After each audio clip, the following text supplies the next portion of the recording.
very first picture, that's going to go along with 213, and like I said, it's going to talk about a corneal abrasion, and so you may want to actually like draw something on that picture and indicate what you've got going there. So on the back, you can talk about what a corneal abrasion is. Okay, so let's start with the eye picture, and let's go ahead and label these structures. Is the cornea on yours? I think I had to draw the cornea in. And so the cornea, I drew that line right there because basically it's a clear structure on the outer part of your eye.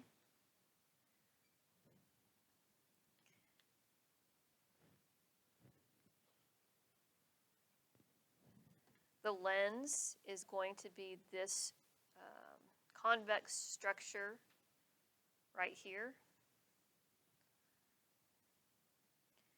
And there are ciliary muscles that attach from the lens to the inner side of the eye. So this is our lens, and there's going to be ciliary muscle that attach the top and bottom of the lens, because as those ciliary muscle contract or relax, they're going to flex or release on that lens and cause the lens to change shape.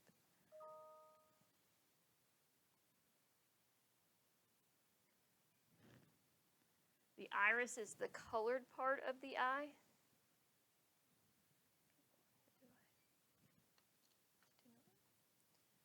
So this is representing the colored part of the eye right here, and the iris is essentially a muscle, and so it's going to contract and relax to let in more or less light. Optic nerve, where all of these nerves from the rods and cones, where all of the nerves that are picking up sensory information, they come together at the back. They come out the back of the eye as the optic nerve. And they go to what region of the brain? What lobe? Occipital lobe of the brain. Okay. So we have several layers here. The sclera is what you see. It's the tough white part of the eye. I know it doesn't look white on this one, but the sclera is the outer covering, the tough white part of the eye. Choroid, it has the light-sensitive, the color-sensitive chemoreceptor. Chemoreceptor is not what I want. Photoreceptor. So choroid's going to have the photoreceptors in it, your rods and your cones. And then the, wait, I think I did that wrong. Retina, rods and cones. Light-sensitive cells. Now I've forgotten. I have to go back and look that up. Retina has the rods and cones. It has the light-sensitive cells, the photoreceptors. Choroid. I gotta look that up. I've forgotten. Sclera is the tough white outer part of the eye. Okie doke. So underneath, I've got these summarized, what the structures are. So the cornea, clear protective covering on the outer part of your eye.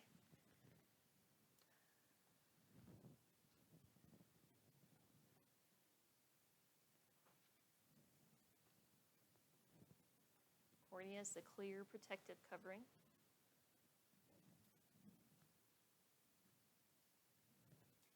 Your iris is a muscle. So when it contracts and relaxes, it allows more light in, less light in. It's going to control the amount of light coming into your eye. Iris is the colored part of our eye.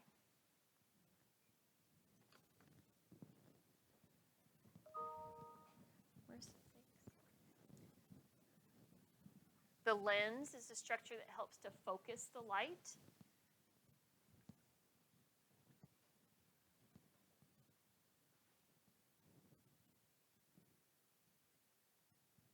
So remember we had those ciliary muscles, I got that way down there, but they're attached to each side of that lens, and so they can contract and relax, and if they contract, they're going to stretch the lens. If they relax, then they're going to release the lens. And so that allows the lens to have different shapes so it can focus on different objects. Retina, that's got the rods and cones, layer containing our light-sensitive cells, our photoreceptors.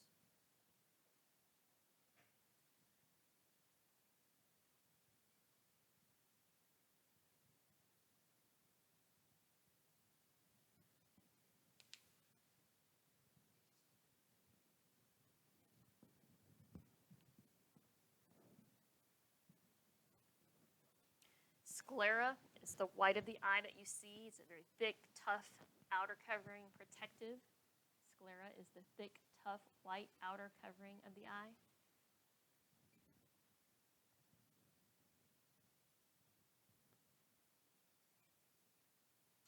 Sclera is the thick, tough, white outer covering of the eye.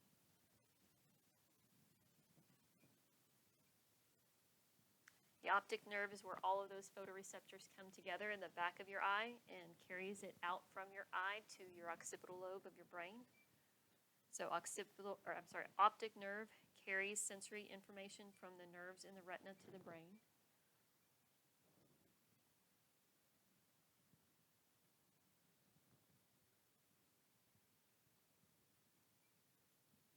And then the ciliary muscle attaches to the lens and it changes the shape of the lens.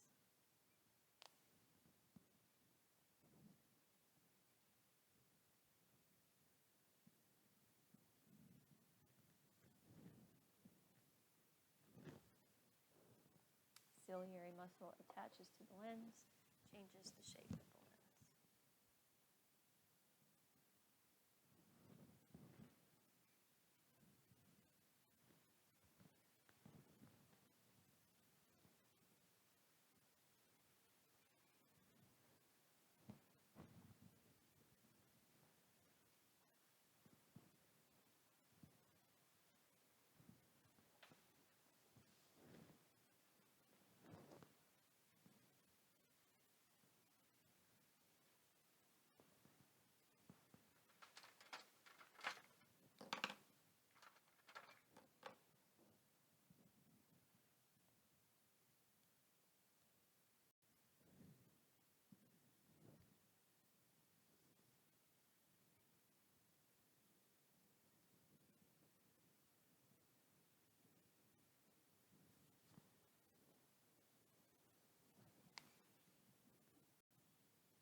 Remember, the back of the picture would be a good place to talk about what the doctors are looking for in an exam.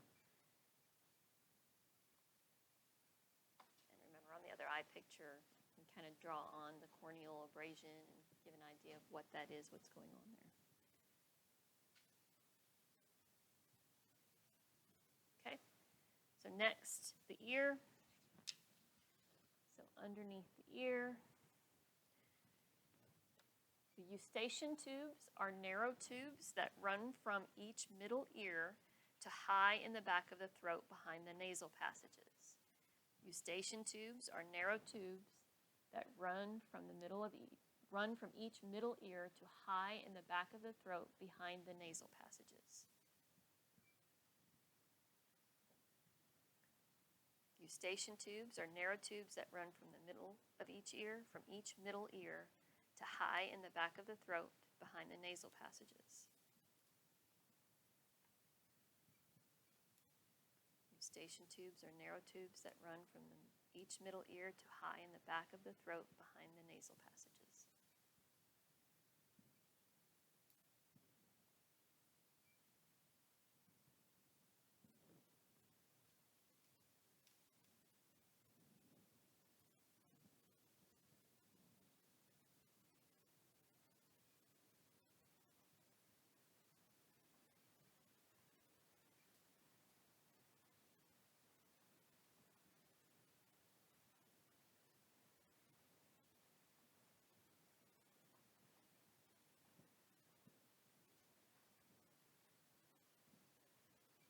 Eustachian tubes are narrow tubes that run from each middle ear to high in the back of the throat behind the nasal passages. So on the throat side, the eustachian tube that ends in your throat, the throat ends of the tubes, can open and close. And the reason they do this is to help regulate air pressure in the middle of the ear and to drain normal secretions from the middle of the ear.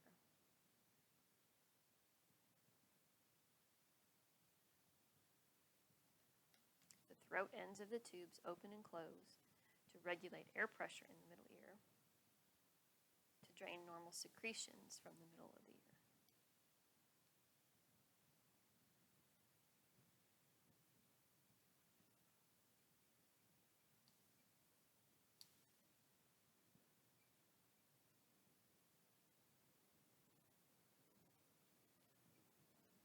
throat ends of the tubes open and close to regulate air pressure in the middle ear. Drain normal secretions from the middle ear.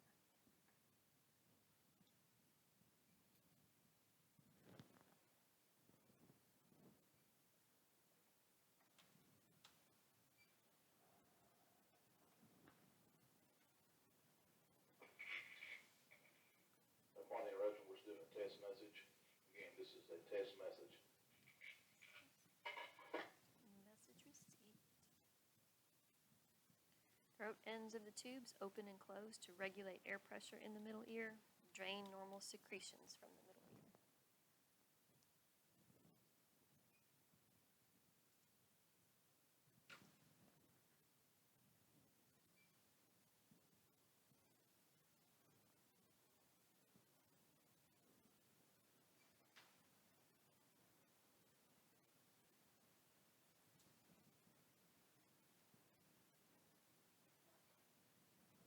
Okie doke. Got it. All right. So remember the mole one, they'll give you notes on 2 and 3, what to look for. Make sure you know what melanoma is. All right, so let's take a look at this other picture here. So it's got the eustachian tube labeled. So here's the middle of the ear, eustachian tube, and you can see that it ends there in the back of the throat. So this is where drainage can occur. This is where it's going to open and close to regulate air pressure. So if you've ever had to have or know somebody that had to have tubes put in their ears, that's probably what they're talking about right here, because if your adenoids, and it might have tubes put in and have your adenoids removed at the same time, sometimes I think that surgery goes hand in hand, or maybe they don't do that until after they find out if the tubes don't work. Because if you end up having maybe severe allergies or you can't control the infection any other way, then they have to remove those, because if these swell up, see how close they are to the end of that tube? If that swells up, that's easily going to block that tube, and so nothing can drain out of there. If nothing drains through that tube, it backs up in the tube. If it backs up in the tube, then eventually it's going to cause an infection in the eustachian tube or in the middle ear. Same thing for tonsils. Sometimes tonsils and adenoids are taken out at the same time. If they swell up, they might do the same thing. They might cause that to close. Right? One other interesting thing. So that we're looking to see how all of these are interconnected and how they lead to each other. Well, the tear duct in your eye, it drains into the nasolacrimal duct, which leads to your nasal cavity. Nasal cavity leads to the back of the throat. So your tear duct in your eye, it drains into the nasolacrimal duct, which leads to the nasal cavity. And so my beautiful diagram down here shows, here's my eye, and here's like where the little tear duct's at. So it's going to drain into that duct, and which leads down into, there's my nose, I had to label it because I wouldn't know what that was when I come back, into the nasal cavity.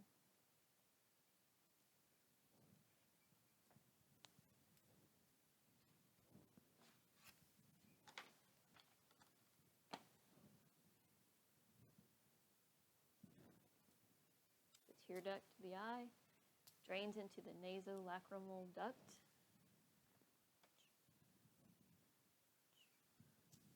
which leads to the nasal cavity.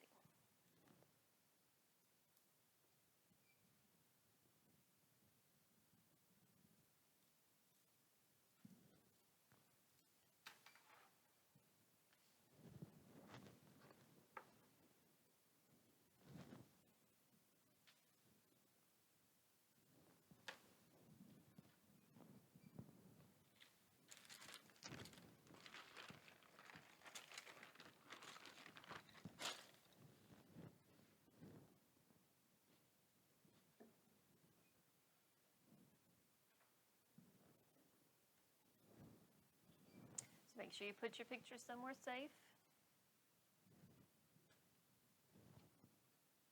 Tomorrow when you finish the AP test, finishing up 213 look is a good idea. Tonight, finishing up macromolecule notes is a good idea.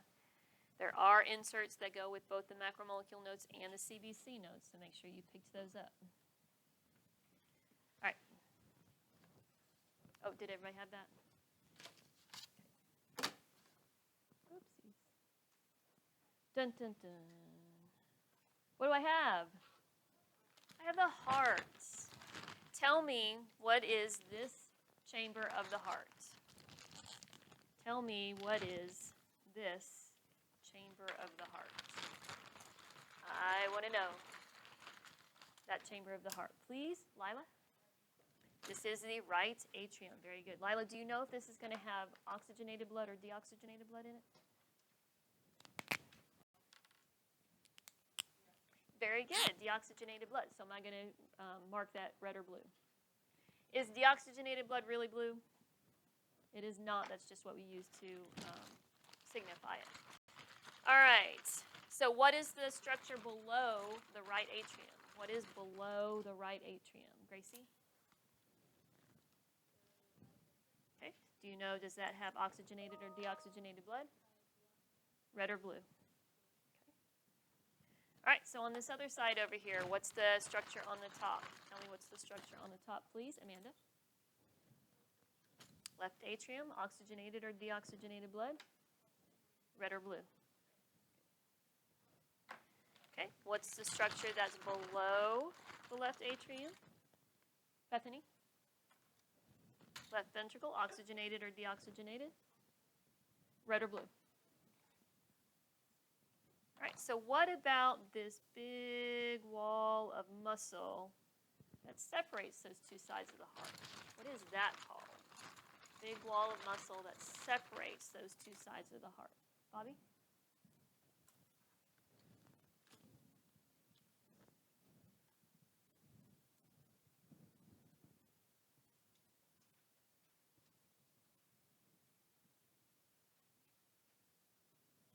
Do you need to phone a friend? All right, does anybody else know? Can anybody help Bobby out? Anybody at all? Dun, dun, dun. Pardon? Interventricular septum, or as we commonly call it, the septum. So the septum of the heart, that big, thick wall of muscle in there is the septum of the heart. There is a blood vessel that leads in to that right atrium. What's the name of the blood vessel that leads into that right atrium?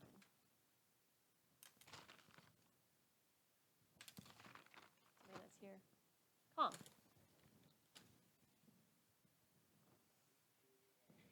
All right. And so we will have the inferior and superior vena cava that come together and meet at the back, and it's going to lead into there, oxygenated or deoxygenated. So red or blue. Okay, so we've got blood that's coming in over here. We have a blood vessel so the blood comes into the right atrium. We have a structure that separates the right atrium and the right ventricle. What's the name of the structure that separates those two? Gabby? Tricuspid valve. So if it's tricuspid valve, how many flaps does it have? 3, because tricuspid means 3. So this is a valve. So blood comes into the right atrium. The valve helps keep blood in the right chambers where it's supposed to be. We'll talk about that more later. Then it moves into the right ventricle. Then there is a vessel. Once that right ventricle contracts, it's going to pump blood into that vessel out of the heart. What is the name of that vessel that goes from the right ventricle out of the heart? Cozy. Pulmonary artery. And so do you know where it goes?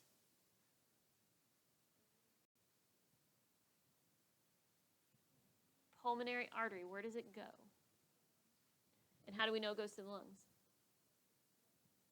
Oh, it is deoxygenated blood, but the pulmonary means lungs. So pulmonary artery takes it away, deoxygenated blood, so it's going to the lungs. After it gets done with the lungs, we have blood vessels that lead into the left atrium. What is the name of the vessel that leads in to the left atrium? Vessel that leads into the left atrium. Amanda. So a valve will separate chambers. So hold on to that for just a second. But we need a vessel, a blood vessel that leads into. Coronary artery is important, but it's going to be across the surface of the heart and feed that. So this is a blood vessel that came from the lungs. And so pulmonary I agree with. artery, does that go away or come into the heart? Why is it pulmonary vein instead? Pulmonary vein comes into the heart. Oh, oxygenated or deoxygenated blood? It just came from the lungs, so we have oxygenated blood. So now you mentioned there was a valve in between the left atrium and left ventricle. What's the name of that valve? Mitral valve or bicuspid valve. If it's bicuspid valve, how many flaps does it have? 2. Mitral valve, bicuspid valve, both those names mean the exact same thing. Then we pump the blood into the left ventricle, and then there is a blood vessel. When that left ventricle contracts, it pushes the blood out into another big blood vessel. What's the name of the blood vessel that leads from the left ventricle out of the heart? Come. That's the aorta. It's going to lead the blood from the left ventricle out into the heart. Chances are when you are doing your dissections, you may have noticed that the left ventricle is much bigger. It's the biggest chamber, and it also has very thick muscular tissue around it. It has to be. It has to be the biggest chamber. It has to be the strongest chamber, have the most, because it needs to pump that blood all to the rest of the body. The right ventricle doesn't have to be that big and strong because it's just pumping right to the lungs, and the lungs are right there compared to where the heart's at. But the left ventricle pumps it everywhere, so it has to be bigger, it has to be stronger to get it throughout the rest of the body.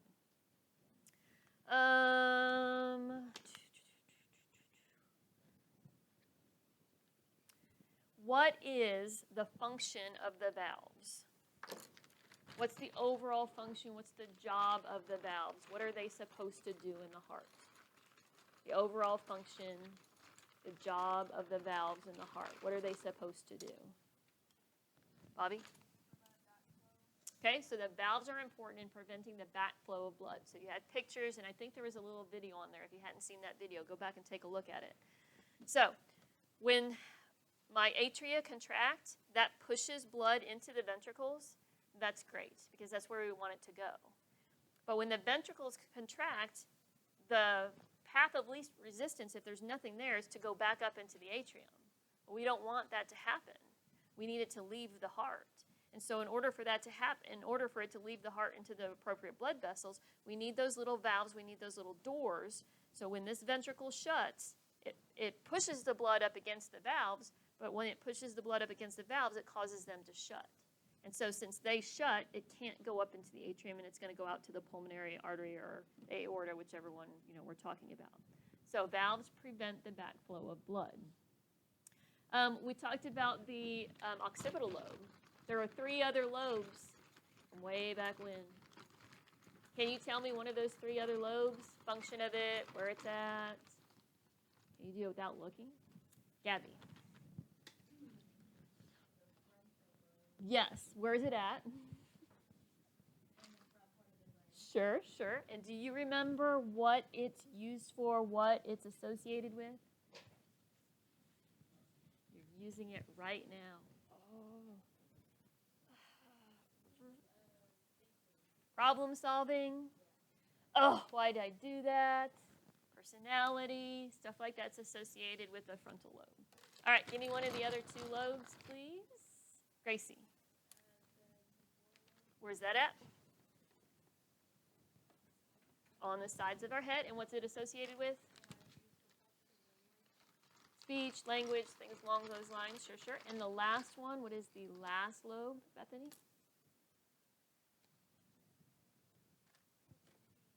Parietal. And where is that at?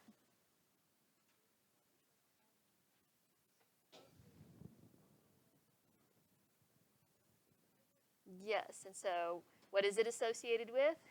Testing.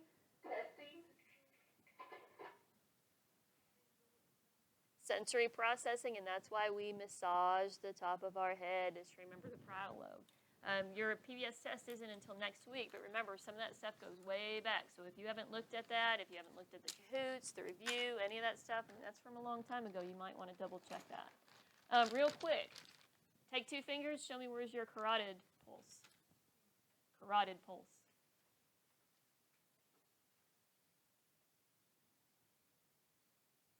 Where's your radial pulse?